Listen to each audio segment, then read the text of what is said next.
வெற்றிவேல் முருகனுக்கு அரகரோகரா. நான் முதல்ல போராட்ட வாழ்க்கை அப்படிங்கிறதே ஒரு தொழிலாளியாக ஒரு நிறுவனத்தில் பணிபுரிந்த போது அது எப்படி இருக்குன்னு சினிமாவில் பார்த்துருக்கேன், அதை நேரில் பார்த்துருக்கேன். நேரில் அந்தளவுக்கு உண்மை இல்லைங்கிறது ரொம்ப நாள் கழிச்சு தான் புரிஞ்சுது.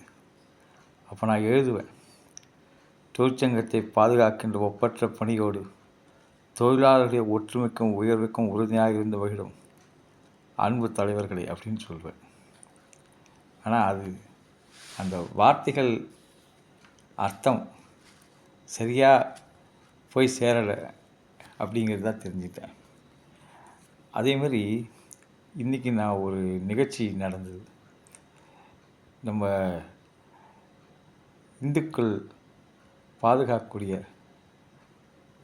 பொதுச் செயலாளராக இருக்கக்கூடிய திரு பரமேஸ்வரன்ஜி வந்திருந்தார். அவரை சந்திக்கிற ஒரு வாய்ப்பு கிடச்சிது இன்றைக்கி திருசூலம் மயூரி பாலமுருகன் சன்னதியில். அவர் அன்றைக்கும் எளிமையாக இருக்கார், இன்றைக்கும் எளிமையாக இருக்கும். அமைதியான இடத்துல ஆற்றல் இருக்குங்கிறதுல நிச்சயம் அதில் எந்த மாறுதலும் கிடையாது. ஒரு ஆற்றல் மிக்க மனிதன். எப்படியோ நமக்கு கிடைச்ச ஒரு பொக்கிஷன் தான் வரும். பாதுகாக்கப்பட வேண்டிய மனுஷன்.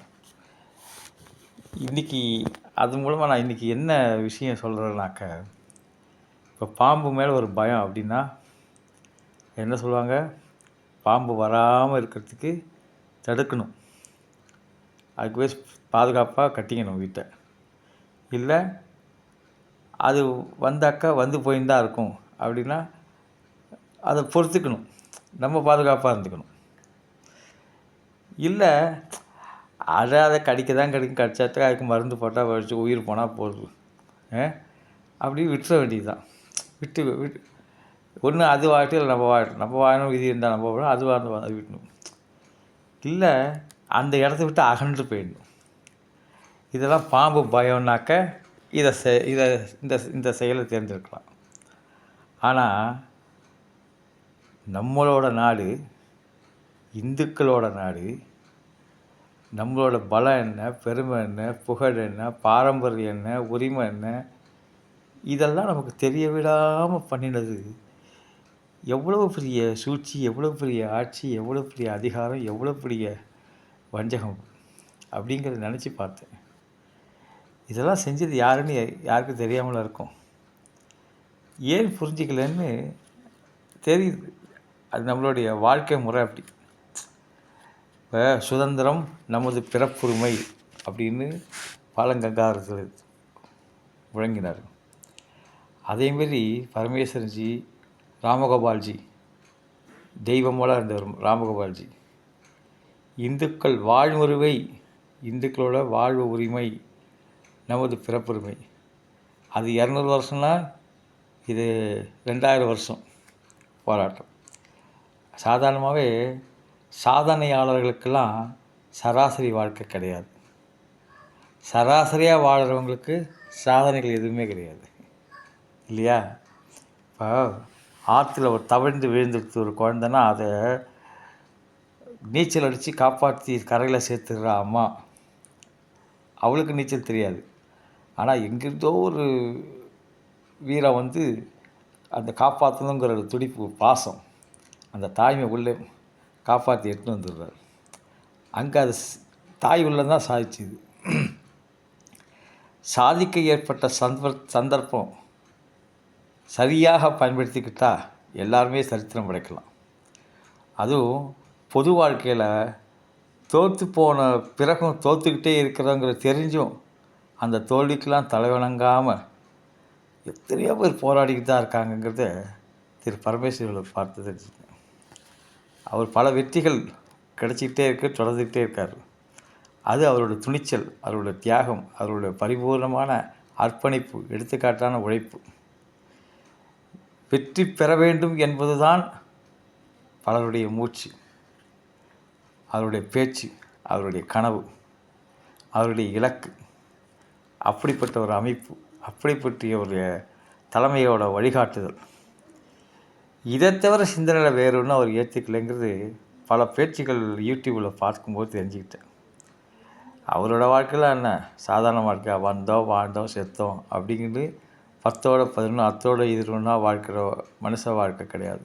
உன் கண்களில் ஒரு துளி நீர் விழுந்தால் உலகம் மட வேண்டும் என்று பிறர்க்காகவே வாழக்கூடிய ஒப்பற்ற மனிதத்தன்மை திரு பரமேஸ்வரன் குருஜி. இப்போ நிகழ்வுகளின் தாக்கம் நிறையா இருக்குது, நிறைய நடந்துக்கிட்டு தான் இருக்குது. அதுக்காக நாம் என்ன செய்கிறது, நமக்கு என்ன வந்தது, இப்படி எக்கேடாட்டு போட்டோம் அப்படின்னா விட்டுட்டு போகாமல் அந்த தாக்கம் ஒரு முடிவுக்கு கொண்டு வந்தாகணும். அதுக்காக அவரோட பேச்சில் எப்பவுமே நான் கோபம் பார்த்ததில்லை, அவரோட செயலில் எங்கேயும் வஞ்சகம் பார்த்ததில்லை, அவசரம் காட்டினதில்லை, முக்கியமாக யார்கிட்டையும் வெறுப்பு காட்டினதில்லை. அந்த மனுஷன் எல்லார்ட்டையும் சம அளவில் பழகிறார். அவர் நண்பனாக இருந்தாலும் சரி, விரோதியாக இருந்தாலும் சரி, சமமான ஒரு பழக்கம். அந்த சம அன்பு ஏன் தெரியுமா? இந்துக்களோட உலகம் இப்படித்தான் இருக்க வேண்டும் அப்படிங்கிற ஒரு கனவு அவர் மூச்சில் இருக்குது. உண்மைதான் அது இல்லையா? நம்மளுடைய நாடு இந்துக்கள் நாடு இந்தியா. இங்கே மக்கள் இப்படி தான் இருப்பாங்க. இப்போ முஸ்லீம்களும் கிறிஸ்தவர்களும் இல்லாத போது எப்படி வாழ்ந்துருப்பாங்க நினச்சி பாருங்கள். எவ்வளோ சந்தோஷமாக இருந்திருப்பாங்க. காசி ராமேஸ்வரம் போயிட்டு அங்கேருந்து இங்கேருந்து கடல் கடந்து வாணிகம் நடத்திக்கிட்டு நம்மளுடைய கலாச்சாரத்தை எங்கும் பரப்பிக்கிட்டு எவ்வளவு கோயில்கள், எவ்வளவு உலகம் ஃபுல்லாக இருக்கிற பல கோயில்கள் பார்க்குறோம். பல இடங்களில் புதையலாக கிடைக்கிற லிங்கங்களை பார்க்குறோம். எப்படி பறந்து விரிந்து இருந்திருக்கிறது இந்துக்கு முதல்வர். இது இன்னைக்கு இருக்கிற இந்துக்கள் இதெல்லாம் புரிஞ்சிக்க தயாராக இருக்காங்களான்னு ஏன் தெரியல. இன்னமும் ஏதோ விட்டு கொடுத்துட்டே இருக்கணுமோ, நடுநிலையாக இருக்கணுமா, எல்லா மதமும் சம்மதம்னு பேசிக்கிட்டு இருக்கணுமா? இது இப்படியே இருந்தாக்கோ எவ்வளவு உரிமையை கொஞ்சம் கொஞ்சமாக இழந்துகிட்டு இருக்கோம். நம்மளோட இருக்கக்கூடிய அடிப்பாகம் அப்படியே அரிச்சிக்கிட்டு இருக்கே. இந்த இப்படி ஏமாற்றப்படக்கூடியதையும் நம்மளுடைய இழப்புகளை பொறுத்து கொண்டு இருப்பதையும் ஒப்புக்கொள்ளவே தயங்குகிறார்களே. இப்படி இவர்கள் விலகி இருப்பதற்கு காரணம் என்ன? இப்படியெல்லாம் எல்லாரும் சிந்திப்பார்கள். இதில் சுயநலம் சொல்கிறதா, இல்லை பொருளாதார சூழல் சொல்கிறதா, இல்லை ஒற்றுமை ஏற்படவே கூடாதுன்னு அந்த தந்திரங்களை மாற்றி மாற்றி வலையை விரிச்சிட்டு இறைக்காக பறவைக்காக காத்திருக்க வேடர்கள் போல் ஏதாவது செஞ்சுக்கிட்டு தானே இருப்பாங்க அரசியல்வாதிகள். ஆனால் இதெல்லாம் ஒரு புள்ளியில் இணைக்கணுன்னாக்க இந்துக்களுக்காக உள்ள அமைப்புகள், இந்து முன்னணி, விஸ்வ இந்து பரிஷத்து, இதுமாதிரி பல அமைப்புகள் இயங்கிட்டு இருக்குது. இப்போ 5 விரலும் ஒன்றும் கிடையாதும்பாங்க. ஆனால் 5 விரலும் ஒன்றா இருந்தால் எந்த பொருளையாக எடுக்க முடியுமா? ஒருத்தர் அப்படி இப்படி தான் இருப்பாங்க. அப்படி இருக்கிற வச்சு தான் ஒரு பொருளை எடுக்க முடியும். அன்றைக்கி யூடியூப்பில் பார்த்துருந்தேன். சரி, பரமேஸ்வர் சார் சொல்கிறாரு, அஜி சொல்கிறாரு, ஒரு போராட்டத்தில் ஒரு சுதந்திர போராட்டத்துக்காக போராடினதாக நாட்டை ஒண்டி பிரிச்சுக்கிட்டு பத்தாதுன்னு சில பேர் இங்கேயே இருக்காங்க, அவங்கள பாதுகாக்கிறதுக்காக நான் இருக்கேன்ட்டு ஒரு தலைவர் இருக்கார். அவர் பேரில் ஒரு மாவட்டம் பிரிக்கிறாங்கன்னு அதுக்காக ஒரு எதிர்ப்பு தெரிவிக்கணும் அப்படின்ட்டு அவங்க செய்யணும் அப்படின்ட்டு ராமகோபால் சொல்கிறார். குரு தலைவர் ஒருத்தருக்கும் அவங்கவுங்க முயற்சி, அவங்கவுங்க ஈடுபாடு, அவங்கவுங்களுடைய மன வலிமை. ஒரு அலுமினிய தட்டு, ஒரு டம்ளர் வச்சுங்க, நம்ம ஆதரவாளர்களை உருவாக்கிங்க, பசி தாகத்தை தீர்த்துங்க, நீங்களே என்னென்ன செய்யணும்னு முடிவெடுத்து இந்த போராட்டத்தை வழிபடும். ஒவ்வொரு பஸ்ஸில் மாறு வேறு சைடு எல்லாம் போய் அந்த இடத்துல போய் போராட்டம் நடத்தி தன்னுடைய உணர்வை வெளிப்படுத்துகிறாங்க. கலந்து கொண்டாக என்ற கடமை உணர்வை.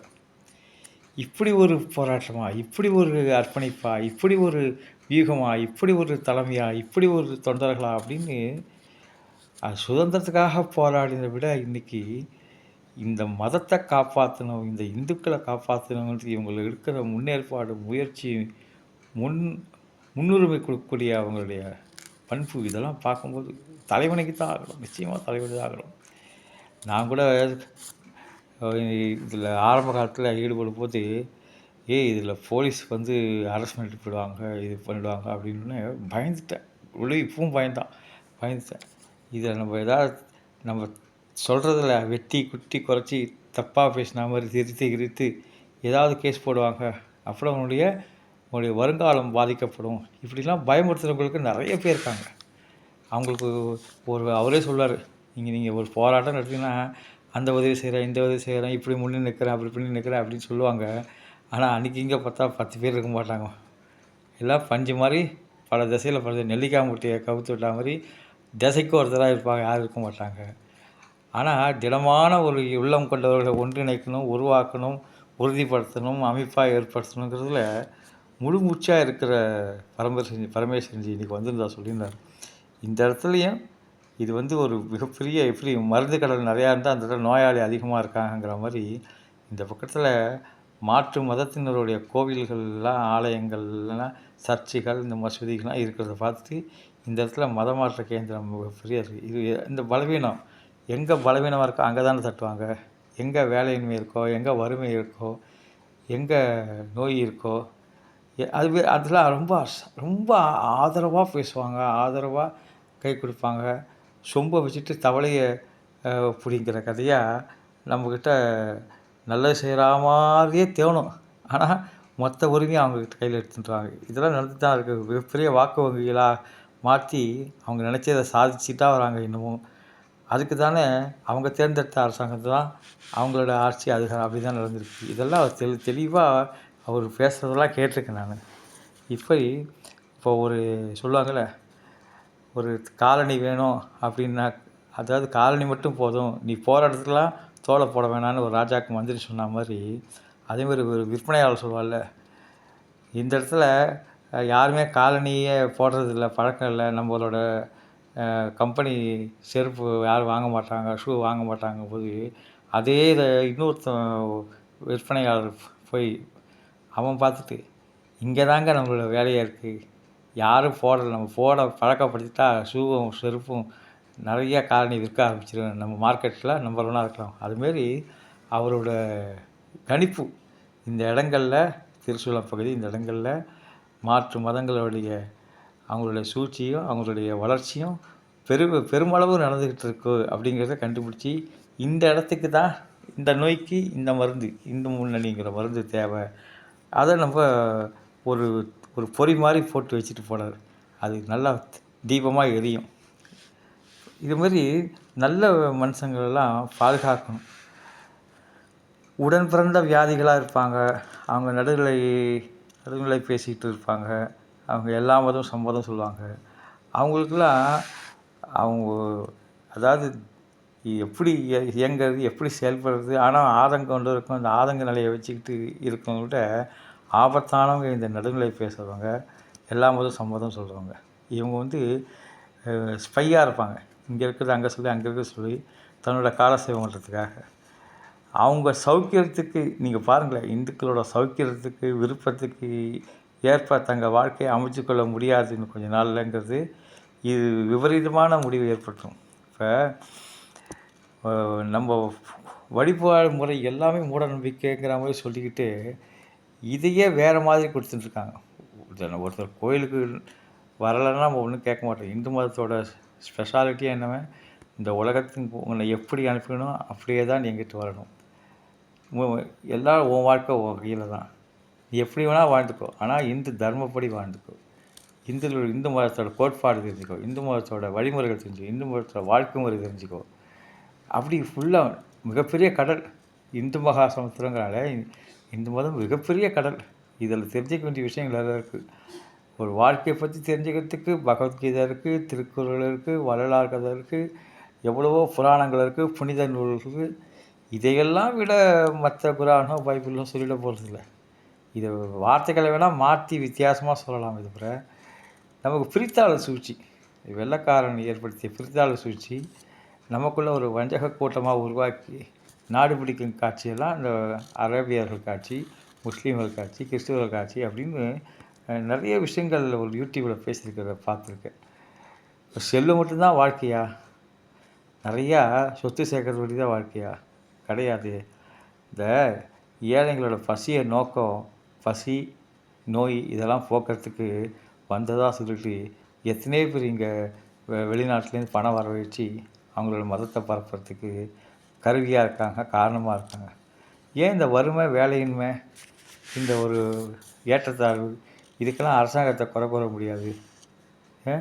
ஏன்னா எண்ணிக்கையில் அதிகம் இல்லாததுனால தான், எண்ணிக்கையில் அதிகம் இருந்தால் கூட ஒற்றுமை எண்ணிக்கையில் அதிகம் இல்லாத காரணத்தினால யார் யார் வேணாலும் பிரித்து பங்கு போட்டுக்கக்கூடிய மக்களாக இருக்காங்க இந்து மக்கள். இந்த சக மனிதர்களோட வலிக்கு அரசாங்கம் தான் காரணங்கிறத புரிஞ்சுக்கிட்டு வரணும். எண்ணி துணிக கருமம் துணிதவும் எண்ணுவோம் என்பது இழுக்கு. இது பசி தூக்கம் மறந்து கர்மமே கண்ணாகினாகிறமாகி பாடுபடக்கூடிய பரமேஸ்வரன்ஜி மாதிரி உள்ளவங்களோட அருகாமை, அதெல்லாம் வழிகாட்டுதல், இதெல்லாம் இந்த நேரத்துக்கு தேவை. ஒன்றுபட ஒற்றுமையாக முடியாது அப்படின்னு நெகட்டிவாக நினைக்கிறத விட, அந்த வெற்றிக்கான ஆதாரமே நம்மளுடைய எண்ணிக்கை தான். இப்போவும் காலம் ஒன்றும் கெட்டு போயிடல.